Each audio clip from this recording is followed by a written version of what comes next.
Hello, I'm Charly Crawford. This month's topic is on picking ropes for beginners and younger kids. First off, I like the radar. If you're just getting started, especially for young kids going from roping the fast lanes, this is another step up. So it's a little bit bigger than the little ropes you'd rope the fast lane with, but a lot smaller than some of your other ropes.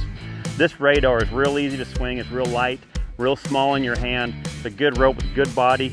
All these ropes I would recommend in an extra soft to a double extra soft in lays. That stiffness I think is really good for when you're first getting started. This one I really like. This is the Spider. This is a 5-strand. These strands are real tight. So what I mean by that is it slides through your hand real easy to feed. It almost swings itself when you're roping.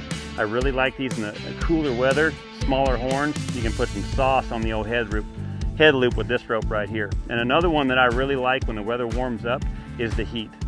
And so that one is another fast rope that swings itself with good body, but just some good ropes as you're getting started to be able to create tip speed and something that really helps, that's easy to swing.